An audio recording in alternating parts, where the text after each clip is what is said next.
अस्सलामु अलैकुम रहमतुल्लाहि व बरकातुहू। उम्मीद करती हूँ आप सब लोग खैरियत से होंगे। सो गाइज़, हम लोगों ने चैप्टर नंबर 4 स्टार्ट किया हुआ था, एनेस्थीसिया एंड एनाल्जेसिया।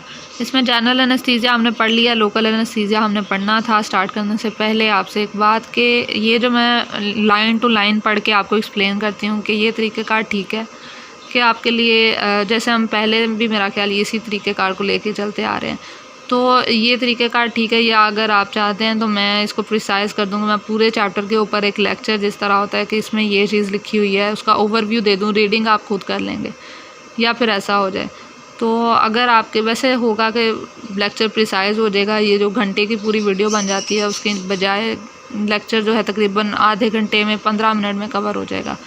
तो वैसे लेक्चर का टच आ जाएगा कि लेक्चर लगेगा जैसे हम टीचर्स का लेते हैं, तो वैसे करना है वैसे कर लेते हैं, उससे वीडियो छोटी हो जाएगी। बाकी जो आपके लिए फिजिबल है वो मुझे बता दीजिएगा। सो अभी हम स्टार्ट करते हैं। Local anaesthesia. लोकल एनेस्थीसिया जो है नाम से आपको पता है कि लोकलाइज्ड एरिया पे होगा, जहाँ पे सर्जरी करनी होती है वहाँ पे लगा दिया जाता है। इसका काम ये है कि सिर्फ पेन सेंसेशन को ख़त्म करना, बंदा होश में रहता है। जो आपने जनरल पढ़ा था उसमें क्या था कि पूरी एक ट्रायड मेंटेन की थी हमने कि बंदा होश में भी ना रहे, अनकॉन्शियस रहे, दूसरा उसको पेन ना हो, तीसरा जो है उसके जो मसल्स हैं वो रिलैक्स रहें। सो इसमें हमें तीनों चीज़ें नहीं चाहिए। इसमें सिर्फ ये है कि लोकल एनेस्थेटिक एजेंट जो होता है ना उसको हम डायरेक्टली सर्जिकल एरिया पे लगा देते हैं सेंसेशन ब्लॉक करने के लिए। ठीक है, इससे ये क्या करता है, एनेस्थीसिया के जो ब्रेन की परमिएबिलिटी है सोडियम के लिए वो कम कर देता है। उससे क्या होता है कि जो है सेंसेशंस जो हैं वो नहीं जाएंगी पेन की। दूसरी चीज़ ये है कि जो आपके अनमाइलिनेटेड सी फाइबर्स हैं वो जल्दी इफेक्ट हो जाते हैं। स्मॉल फाइबर्स होते हैं, ये जो लार्ज ए फाइबर्स हैं वो लेट होते हैं। सो इस वजह से क्या होता है कि आपकी पेन और टेम्परेचर सेंसेशंस ये कम जाती हैं ब्रेन की तरफ। सो अवेलेबल टेक्निक्स जो कि लोकल एनेस्थीसिया को देने के लिए यूज़ होती हैं वो हैं topical anaesthesia, local infiltration, regional nerve block, central neuro axial block, और इसमें आ जाता है स्पाइनल और एपिड्यूरल। सो ये डिफरेंट एनेस्थीसिया की टेक्निक्स आगे डिटेल से आ जाएंगी। सबसे पहले आ जाता है लिग्नोकेन। ये most versatile and most commonly used local anaesthetic है। 1 से 2 घंटे में इसका इफेक्ट जो है इसका रहता है, उसके बाद ख़त्म हो जाता है। ये अकेला भी यूज़ कर सकते हैं, इसके साथ एड्रीनालिन भी यूज़ करते हैं। एड्रीनालिन जो है ये क्या करती है कि इसकी सिस्टमिक अब्जॉर्प्शन को कम कर देती है लिग्नोकेन की, क्या करवा के, वेजो कंस्ट्रक्शन करा के। एड्रीनालिन का काम है ना वेजो कंस्ट्रक्शन कराना। सो अगर इसको लिग्नोकेन को इसके साथ दे रहे तो वेजो कंस्ट्रक्शन हो जाती है, सो ये ब्लड में नहीं जाता लिग्नोकेन। सो अगर इसकी आप बहुत ज़्यादा डोज भी दे दो तो उससे क्या होगा, टॉक्सिसिटी नहीं होगी, इसलिए इसको साथ दे दिया जाता है एड्रीनालिन के। उसके बगैर भी दो तो कोई मसला नहीं, लेकिन डोज मेजर करनी पड़ेगी। डोज़ क्या होती है, किस हिसाब से देनी है, 3 kg पर बॉडी वेट अगर एड्रीनालिन नहीं दिया। लेकिन अगर एड्रीनालिन देना है दैन 7 mg पर kg के हिसाब से आप दे सकते हैं। Adrenaline containing lignocaine should not be used in patients taking monoamine oxidase inhibitor. MAO inhibitor जो ले रहे हैं उनमें आपने एड्रीनालिन के साथ एड्रीनालिन नहीं देनी लिग्नोकेन के साथ, ठीक है, ना ही ट्राईसाइक्लिक एंटी डिप्रेसेंट्स वालों को, और ना ही जो एंटी हाइपरटेंसिव ड्रग्स ले रहे हैं, ठीक है। And it should also not be used in at areas with end arteries, like जो फिंगर्स और टोज और पेनिस और एयर लोब्यूल्स होते हैं, ये एंड आर्टरीज वाले एरियाज़ हैं, यहाँ पे भी आपने एड्रीनालिन नहीं देनी लिग्नोकेन के साथ, ठीक है। अब आ जाते हैं what are the advantages and disadvantages of lignocaine with adrenaline. जो आपने पढ़ लिया है, अब बस उसको क्वेश्चन के फॉर्म में उन्होंने लिखा है। एडवांटेज ये है कि एक तो टॉक्सिसिटी नहीं होती है, कम हो जाती है चांसेस इसके। लार्जर डोज आप इसके दे सकते हैं। ब्लडलेस फील्ड फॉर सर्जरी, के ब्लड में तो ये जाएगा नहीं, ठीक है, तो ब्लडलेस फील्ड फॉर सर्जरी आपको मिल जाती है। ड्यूरेशन ऑफ एक्शन जो है वो भी लंबा हो जाता है। डिसएडवांटेज ये है गैंग्रीन कर देता है, क्योंकि इसका एक्शन है वेजो कंस्ट्रक्शन का। तो अगर आप इसको एंड आर्टरीज वाले एरियाज़ पे लाइक फिंगर्स और टोज, हमने कहा ना इन एरियाज़ पे यूज़ नहीं करना। क्यों नहीं करना, क्योंकि वेजो कंस्ट्रक्शन वाला काम है, तो ये यहाँ पे गैंग्रीन कर देगा, तो इसलिए ये इसका नेगेटिव इफेक्ट है। देन दूसरी चीज़ ये है कि जो बंदे MAO inhibitors, tricyclic anti depressant और एंटी हाइपरटेंसिव एजेंट्स ले रहे हैं वहाँ पर आप नहीं दे सकते। लिग्नोकेन वर्सेटाइल है, सारी दुनिया में यही यूज़ किया जाता है तकरीबन। Available in the form of injection for infiltration. 4% topical spray भी मौजूद होती है म्यूकस मेम्ब्रेन के लिए। लिग्नोकेन जेल भी मौजूद है यूरिथ्रल कैथेटराइजेशन के लिए, ठीक है, कि इसकी डिफरेंट फॉर्म्स मौजूद हैं, कि इंजेक्शन की फॉर्म में भी है, टॉपिकल स्प्रेज भी हैं, जेल की फॉर्म में भी मौजूद है। दूसरा है ब्यूपीवाकेन। ब्यूपीवाकेन 2 mg पर kg बॉडी वेट के हिसाब से इसकी डोज होती है। उसकी कितनी थी, 3 mg और 7 mg, kg है, 3 kg पर बॉडी के हिसाब, 3 mg पर kg, 3 mg पर kg के हिसाब से। और अगर ये इसमें ना बुक में कुछ टाइपिंग मिस्टेक्स भी हैं, आपको अक्सर मिलेंगी। और 7 mg पर kg अगर आपने एड्रीनालिन देनी है उसके बगैर तो 3 mg। मेरा ख्याल है कि आपको डोजेज़ याद करने की ज़रूरत नहीं है, लेकिन जिसकी याद रह जाए बेहतर है। ब्यूपीवाकेन जो है 2 mg पर kg बॉडी वेट के हिसाब से देनी है। मोस्ट पोटेंट होती है, मोर टॉक्सिक लोकल एनेस्थेटिस्ट है, ठीक है, एनेस्थेटिक एजेंट, ये ज़्यादा टॉक्सिक होता है, 5 से 7 घंटे इसका एक्शन है। 4 times more potent than lignocaine, इसकी पोटेंसी जो है वो उसकी निस्बत 4 गुना ज़्यादा है, लेकिन ये कार्डियोटॉक्सिक है, ठीक है। एक फ़ायदा है तो दूसरा नुकसान भी है। And not be injected into the vein, so इसको वेन के थ्रू आप इंजेक्ट नहीं कर सकते। कॉन्ट्रा इंडिकेशन है फॉर आईवी रीजनल एनेस्थीसिया, ठीक है, आप इसको आईवी नहीं दे सकते। देन प्रिलोकेन आ जाती है, ये 6 mg पर kg एंड 9 mg पर kg विद एड्रीनालिन, इस तरह दी जाती है। ये इसकी डोजेज है, it has least systemic toxicity, इसकी टॉक्सिसिटी कम है, ब्यूपीवाकेन की ज़्यादा थी। Drug of choice for intravenous Bier's block, although lignocaine, ये आगे आ जाएगा बियर्स ब्लॉक क्या होता है। आईवी एजेंट के तौर पे आप इसको दे सकते हैं। Lignocaine can also be used, इसमें लिग्नोकेन व आईवी एजेंट यूज़ कर सकते हैं। देन आ जाती है रोपीवाकेन, रोपीवाकेन जो होते हैं 3 to 4 mg पर kg, और ये भी लेस कार्डियोटॉक्सिक है।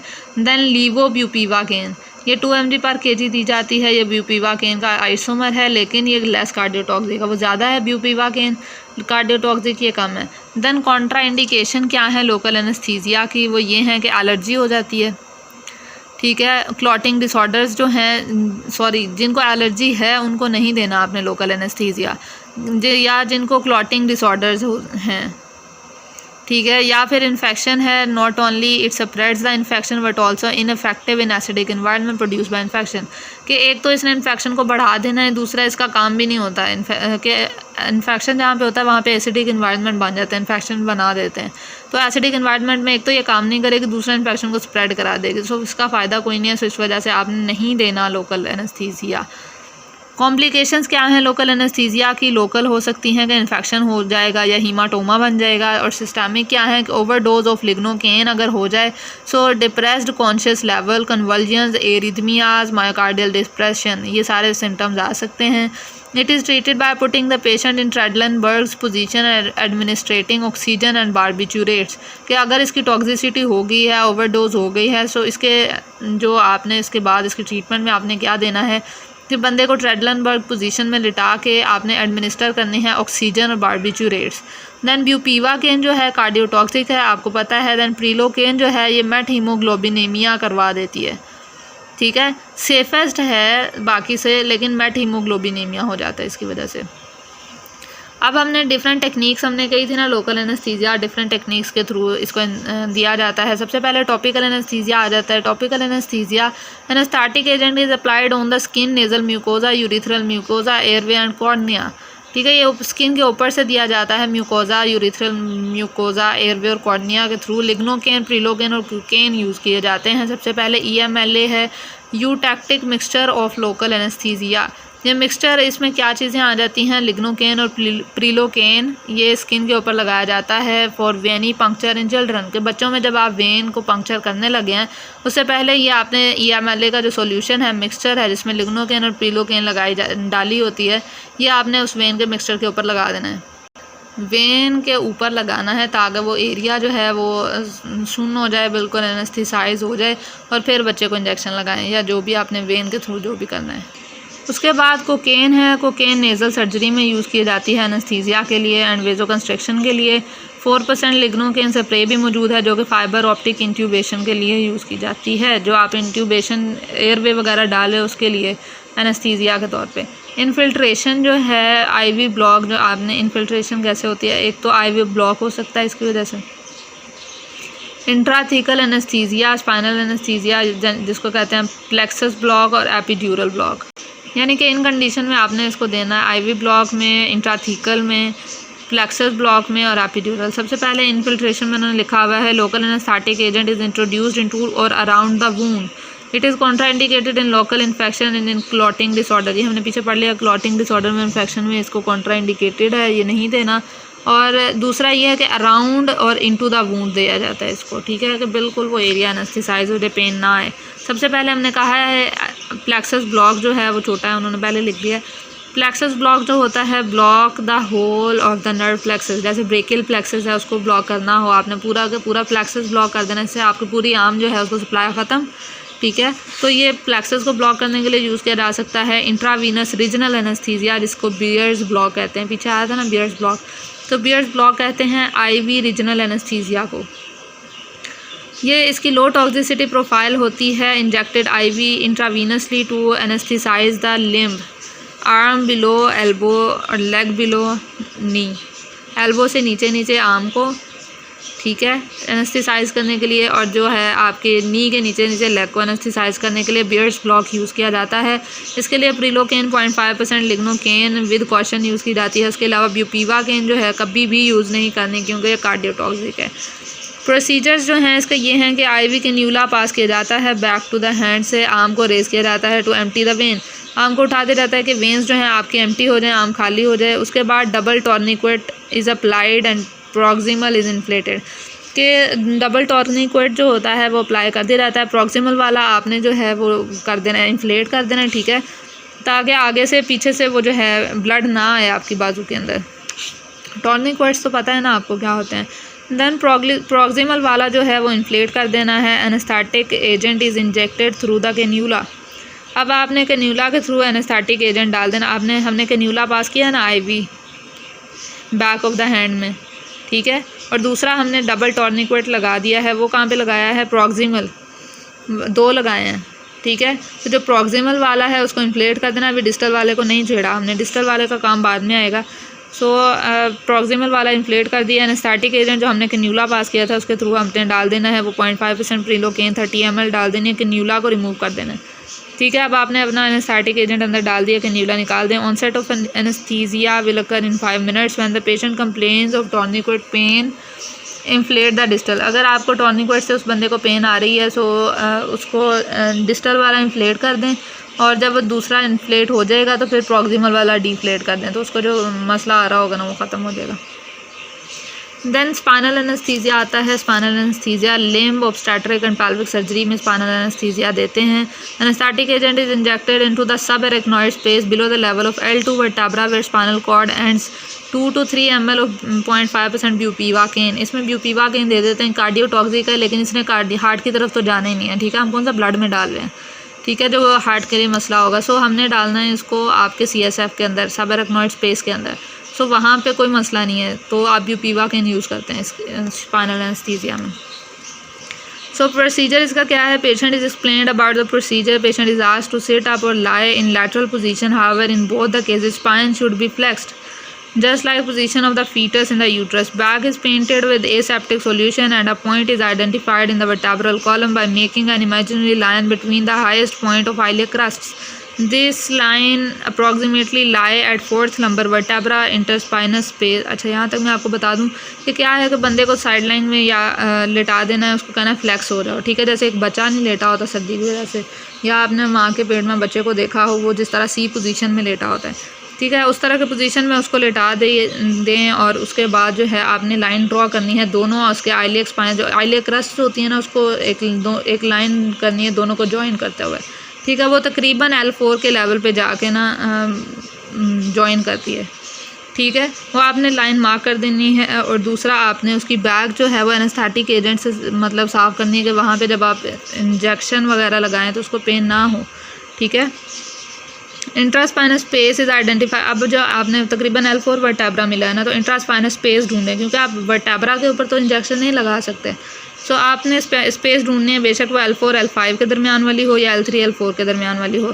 लंबर पंक्चर नीडल आपने लेनी है, gently perpendicular to the plane of the back, perpendicularly उसको अंदर डालना है, पुश करना है, until a characteristic loss of resistance is met, कि आपको जब आप डालना शुरू करेंगे ना तो आपको रेजिस्टेंस मिलेगी, लेकिन एक लेवल आएगा आपको लगेगा कि अब ईजीली अंदर जाना शुरू हो गया, इसका मतलब है कि सब एरेक्नॉइड स्पेस आ गई है, अब जो मसल्स थे टिश्यूज़ थे वो पास हो गए हैं, ठीक है, तब तक आपने उसको पास करना है। उसके बाद जो है stylet of the needle is removed, उससे क्या होगा, CSF बाहर आएगा। सो इससे पता चलिए कंफर्म हो गया है कि सब एरेक्नॉइड स्पेस पहुंच गई है। ठीक है। तो ब्यूपीवा के जो है इंजेक्ट कर देना है नीडल के थ्रू। एडवांटेजेस क्या हैं? एक तो बंदे को कॉन्शियसनेस लॉस करने की ज़रूरत नहीं है, सिंपल है, चीप मेथड है, इक्विपमेंट कोई ज़्यादा ज़रूरत नहीं है, ठीक है। और दूसरा थिएटर पॉल्यूशन बाय गैसेस, जो आप एनेस्थीसिया की पूरी मशीन जो यूज़ कर रहे हैं उससे पॉल्यूशन होती है, वो भी नहीं होगी। Adequate abdominal relaxation is achieved. Disadvantages क्या हैं? कुछ लोग इंजेक्शन लगवाने से डरते हैं, वो ये नहीं करवा सकते। उसके बाद कॉम्प्लिकेशंस क्या है? इमीडिएट जो फ़ौरन आएंगी, इसकी वजह से हाइपोटेंशन हो सकती है, हो सकता है कि सिंपैथेटिक टोन इसकी वजह से जो है वो कम हो जाती है ना फ़ौरन से, तो हाइपोटेंशन हो सकती है। स्पाइनल कॉर्ड को इंजरी हो सकती है अगर आपने ख्याल से नहीं किया। नोज़िया और वॉमिटिंग हो सकती है अगर वॉमिटिंग सेंटर ट्रिगर हो गए हैं हाइपोटेंशन की वजह से। पैरास्थीसिया आ सकता है। रेस्पिरेटरी मसल्स का पैरालिसिस हो सकता है अगर आपने थोड़ा ऊपर लगा दें, ठीक है, L3 L4 से ऊपर अगर लगा दें, वहाँ पे क्या है, स्पाइनल कॉर्ड है, हमने ये लगाना है जहाँ पे स्पाइनल कॉर्ड ख़त्म हो गया है, तो अगर आपने वहाँ पे लगा दिया अपर लेवल पे, हायर लेवल पे, तो फिर पैरास्थीसियाज हो सकते हैं, रेस्पिरेटरी मसल्स का पैरालिसिस हो सकता है, नीडल भी ब्लॉक कर सकती है।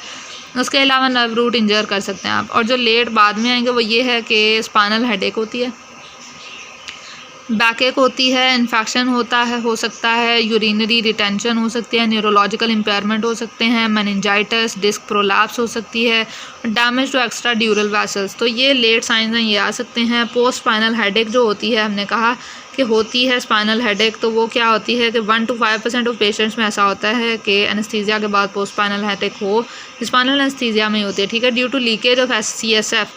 Headache is characteristically occipital and worsens on sitting standing position, ठीक है, इस पोजीशन में ज़्यादा होती है और होती सिर्फ जो है ऑक्सीपिटल वाले एरिया में। Resolve spontaneously after about 3 days, requires bed rest along with simple anaesthesia and fluid. Simple anaesthesia देते रहें, फ्लूइड्स वगैरह लगाते रहें, ठीक हो जाएगी 2-3 दिन के। अगर ये ठीक नहीं हुई है, ठीक है, 3 दिन के अंदर, इसका मतलब है ब्लड पैच था, अगर 3 दिन में ठीक हो गया तो CSF की वजह से हो रही थी, वरना blood patch is considered the patient on blood is injected into epidural space, कि उसका ब्लड जो है ना वो एपिड्यूरल स्पेस के अंदर चला गया है।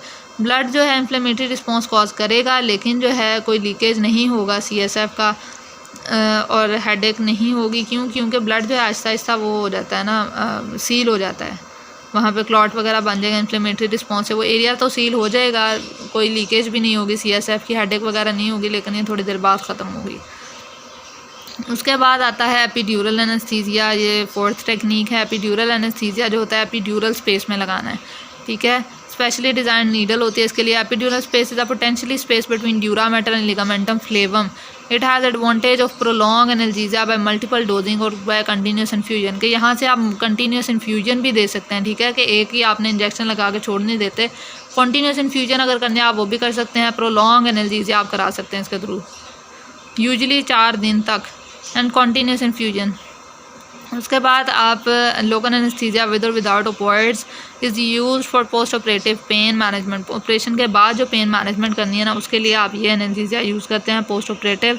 Placement of epidural catheter in high thoracic region provides excellent analgesia for wide variety of upper abdominal and thoracic procedures. कि अगर आप एपिड्यूरल कैथेटर पास कर देते हो हाई थोरेसिक रीजन के अंदर, तो फिर इससे क्या होगा, एक तो अपर एब्डोमिनल थोरेसिक प्रोसीजर्स के लिए अच्छा खासा जो एनाल्जेसिक इफेक्ट है वो आपको मिल जाएगा। उसके अलावा जो है कॉन्ट्रा इंडिकेशंस भी हैं कि आपने एपिड्यूरल या स्पाइनल एनेस्थीसिया कब नहीं देना। एब्सोल्यूट जो होती हैं कि आप कभी भी नहीं देनी, कि अगर पेशेंट जो है कंसेंट नहीं है, कोऑपरेट नहीं कर रहा, आपने नहीं देना। एब्सोल्यूट वो होती हैं जो कि कभी भी नहीं दे सकते, बेशक कुछ भी हो जाए आप नहीं देना। तो इसमें पेशेंट का कंसेंट नहीं है आपके पास, आप नहीं देंगे। लोकल इन्फेक्शन है, बर्निंग है एट इंजेक्शन साइट, तो आप नहीं देंगे। जनरलाइज सेप्सिस हो गई है, ब्लीडिंग डायथीसिस है, सीवियर वाल्वुलर हार्ट डिजीज़ है, या फिक्स्ड कार्डियक आउटपुट है, तो आप नहीं देंगे। या फिर इंट्राक्रेनियल प्रेशर पहले से ही ज़्यादा है तो नहीं देंगे। रिलेटिव में क्या होता है कि जो कि आप दे सकते हैं आफ्टर, जब कंडीशन ठीक हो जाए, ठीक है। तो रिलेटिव जो होता है एंटीप्लेटलेट थेरेपी पे बंदा, ठीक है, एस्पिरिन या क्लोपिडोग्रल या कुछ ऐसा ले रहा है। क्रॉनिक बैकएक है, उसको जब ठीक हो जाएगी ना तो फिर दे देंगे। ये रिलेटिव होते हैं, ये कोई इतना बड़ा मसला नहीं है। CNS की डिजीज़ है, हाइपोवोलीमिया है। सो उसके बाद डिफरेंसेस उन्होंने लिखे हैं। स्पाइनल एपिड्यूरल एनेस्थीसिया हैं तो दोनों स्पाइन में जा रहे हैं ना, वो सबरेक्नोइड स्पेस में जा रहे हैं या एपिड्यूरल स्पेस में जा रहे हैं, तो लेकिन क्या डिफरेंसेस हैं, ये डिफरेंस आपसे पूछ सकते हैं। सो स्पाइनल एनेस्थीसिया और एक्स्ट्रा ड्यूरल एनेस्थीसिया, जो एपीड्यूरल है इसको एक्स्ट्रा ड्यूरल भी कहते हैं। तो इसमें क्या डिफरेंस है कि जो स्पाइनल है वो बिलो L1 L2 से नीचे दिया जाता है, ठीक है, लेकिन एक्स्ट्रा ड्यूरल कहीं भी आप दे सकते हैं, किसी भी लेवल पे दे सकते हैं। जो स्पाइनल है उसका इंजेक्शन आप कहाँ पे लगाते हो, सब एरेक्नोइड स्पेस में, कि आप ड्यूरा मैटर को पंक्चर करके सब एरेक्नोइड स्पेस में पहुँचते हो फिर। लेकिन जो एपीड्यूरल है वो आपने एपीड्यूरल स्पेस में लगाना होता है और इसमें ड्यूरा मैटर पंक्चर नहीं करते, ठीक है, क्योंकि आप ड्यूरा से बाहर बाहर ही लगा रहे हो ना, इसको एक्स्ट्रा ड्यूरल इसीलिए कहते हैं कि ड्यूरा के अंदर गए ही नहीं। उसके बाद जो है इसकी इंडिकेशंस क्या हैं, आइडेंटिफिकेशन ऑफ सब एरेक्नोइड स्पेस, जब आपने ढूंढनी है कि सब एरेक्नोइड स्पेस पहुंच गई है, वो कब था कि CSF अपेयर होना शुरू हो जाता है ना उस नीडल के अंदर, तो आपको पता चल जाता है CSF है। लेकिन एक्स्ट्रा ड्यूरल में क्या होता है कि लॉस ऑफ रेजिस्टेंस टेक्निक, जो रेजिस्टेंस आपको मिल रही थी वो ख़त्म हो जाती है, सो आप एक्स्ट्रा ड्यूरल स्पेस में पहुँच गए हो। दूसरा, इसकी डोज जो है स्पाइनल की वो कितनी होती है, 2.5 से 3.5 ml ब्यूपीवा केन, ठीक है, और जो एपीड्यूरल है उसमें डोज बढ़ानी पड़ती है, वो 15 to 20 ml ब्यूपीवा केन देना पड़ता है 0.5% वाली। उसके बाद ऑनसेट ऑफ एक्शन जो है वो स्पाइनल का रैपिड होता है, 2 से 5 मिनट में हो जाएगा। उसका जो डोज भी ज़्यादा है तो उसका एक्शन भी उतना ही है, ठीक है। स्लो एक्शन होता है 15 to 20 minutes. Density of block जो है ये ज़्यादा डेंस होता है, ठीक है, स्पाइनल एनेस्थीसिया, लेकिन ये लेस डेंस होता है एपीड्यूरल। उसके बाद हाइपोटेंशन जो है स्पाइनल एनेस्थीसिया में फ़ौरन हो जाती है, उसमें स्लो होती है। हेडेक जो है स्पाइनल एनेस्थीसिया में मोस्टली होती है, ठीक है, लेकिन एपीड्यूरल एक्स्ट्रा ड्यूरल वाले में जो होती है ज़्यादातर नहीं होती है, लेकिन अगर हो तो भी हो भी सकते हैं, ठीक है। तो ये इसके डिफरेंसेस थे। उसके बाद पेन है, पेन जो है वो इतना इंपॉर्टेंट नहीं है, सो मैंने उसको नहीं पढ़ा, आप लोग देख सकते हैं, ठीक है। सो जिसने पढ़ना है वो खुद पढ़ सकता है, मेरे लिए मुझे ये इंपॉर्टेंट नहीं लगा तो मैंने इसको नहीं पढ़ा। तो जहाँ तक इम्पॉर्टेंट था वो ये था, आपने जो जनरल और लोकल एनेस्थीसियाज जो थे वो इम्पॉर्टेंट थे, वो हमने पढ़ लिए हैं। और मैं ये नहीं कहती कि आप ना पढ़ें, जिसको इम्पॉर्टेंट लगता है वो पढ़ें, क्योंकि मैं अब इतना ज़्यादा नहीं पढ़ सकती। तो ख़त्म करते हैं लेक्चर। दुआ में याद रखें, अपना ख्याल रखें, अल्लाह हाफिज़।